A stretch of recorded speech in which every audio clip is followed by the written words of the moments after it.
Hey there guys, PeakGinge here, back again with another Sunbreak First Impressions video. In the previous one I went over my thoughts on Garangolm, the new fanged beast and the first of the 3 kings of the kingdom, or whatever it is, so check that out if you haven't seen it already. Since then I've made some decent progress in Sunbreak, as have many others, and I hope you're all enjoying the adventure so far. I'll keep the spoilers to a minimum in this video, but you all have to promise to do the same in the comments down below. In this video, as you've probably already seen from the title and the thumbnail, we'll be taking a look at the Gatekeeper to Master Rank 4, Lunagaron. The brand new Ice Element Fanged Wyvern with not so subtle werewolf inspirations, Lunagaron is the second of the 3 lords and yet another monster added to this classification in Gen 5 to further bolster the Fanged Wyverns beyond being just Zinogre. Today I want to talk about it after having fought only one to see just how much I missed and how my opinion might change as I grind it in the future. To reiterate, the point of this little series is to give my feelings on a monster after versing it just once, to then compare it to my thoughts further down the line. Kind of a then and now sort of vibe, you know? So let's get stuck in.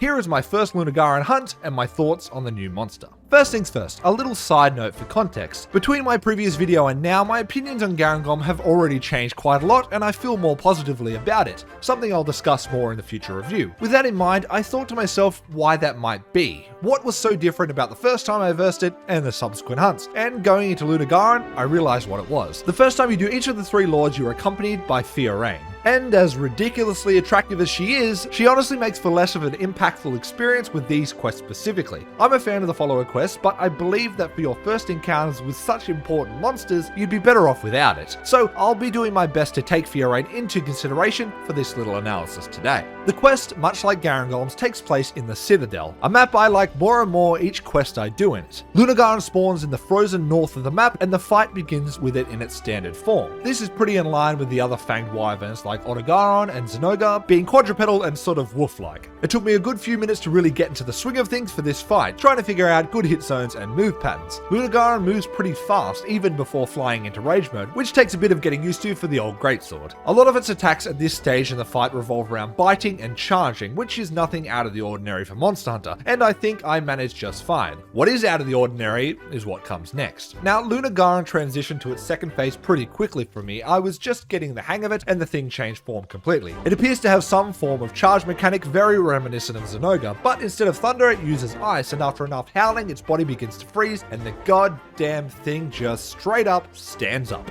Monsters that are both bipedal and quadrupedal are pretty uncommon in Monster Hunter, and it's usually limited to fanged beasts such as Gosarag and Azeroth and a select few Elder Dragons. And maybe you could kind of count pseudo-wyverns too, but never before in fanged wyverns. Lunagaron's moveset, much like Garangolm's, is completely altered upon making this change, a theme I reckon will probably carry on to Malzeno too, from what little I've seen so far. Now, the beginning of this phase was interrupted by a Barioth, very rude of him, and he wasn't even very useful during the wyvern ride because this happened. Yeah, cheers Barioth, no worries. Anyway, I'm pretty sure the hit zones change as Lunagaron does, because I felt like I was doing a lot more damage once it stood up, and by the time Barioth was done being a dickhead, Lunagaron had transitioned to the next phase, which I'm just gonna call actually proper mad bruv. At this point, its face and head glow red, and it grows huge ice claws that, as you'll see shortly, pack quite a punch. And here is one example of the Fiorayne problem I mentioned earlier. I've been fighting this thing for all of 3 or 4 minutes and we're already at the 3rd phase, and I've almost carded a couple times just to have her pop a life powder and off we go. Again, I like the follower system when I'm doing a follower quest, but it takes the impact out of a new monster when you've basically got an advantage that won't be there next time. Attacks in this phase are a lot less biting and a lot more swiping and clawing, with the stab attack and jump double swipe attack hitting particularly hard. By this point, I have full master rank armor and a master rank weapon, so it's nice to have this much damage being done regardless of that, and I'm certainly glad I chose to upgrade. I was starting to get the hang of the monster, and I even got a pretty solid combo that knocked it straight out of its ice phase, and yeah, it definitely has better hit zones when charged. And then I went ahead and greeted for a charge, and got. Yeah, look, that's going to probably be a common trend. This channel has never been about immaculate gameplay and mechanics after all. Back into the action, the fight sort of goes ahead like it had been, cycling through the phases. We get a good look at some additional moves like a backflip, a long-range breath attack, and this long swipe attack where Lunagaron drags its claws along the ground before attacking, and I found that its tail just gets broken instead of severed, which I could be wrong about, but seemed kind of weird given how big and chunky the tail tip is. Towards the end of the fight, I got a glimpse of a little Fioraynism I hadn't previously witnessed. A voice line that might even sound like a bit of a throwaway line plays where she says, "Please handle things here, okay?" At the time, I just thought, that sounds weird, and thought nothing of it, but you'll notice on the minimap that her little purple arrow is suddenly on the opposite side of the map with the Barioth. You'll then notice that said Barioth icon, along with her little arrow, is now making its way towards us. During the hunt, I didn't notice them until all of a sudden she announced, "I have returned," and I swing around and suddenly there's a Barioth with Fiorayne atop it. Yeah, they can just teleport and Wyvern ride a monster all the way back to smack down your monster you're hunting. She even knows how to mount a Punisher.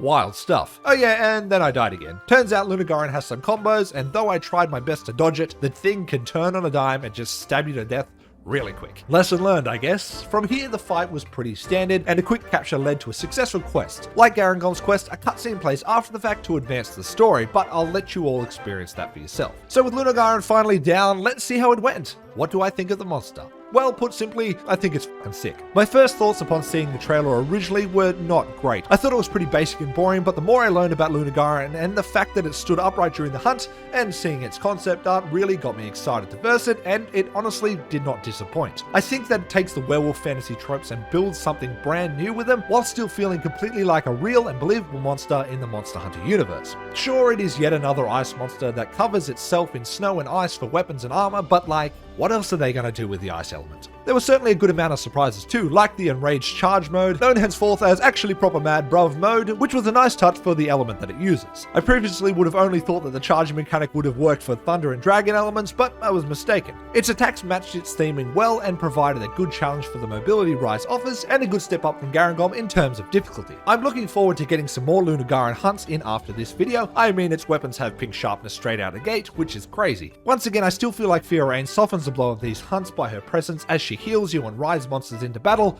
but it's thematic with the expansion, so I get why it's there. And I do think my opinion of the hunt will only improve upon soloing it properly. And with that, I think that's all for this video, folks. Lunagoran is really cool and a welcome addition to the roster in my opinion, and I look forward to the step up Malzeno will be. Somehow I've managed to keep him largely unspoiled. The next video will most probably focus on a returning monster that got a bit of a glow up in Sunbreak, so stay tuned for that. Keep on hunting, hunters. Sunbreak is turning out to be a lot of fun and a solid challenge as well. Avoid those spoilers, and I'll catch you on the next video. See you later.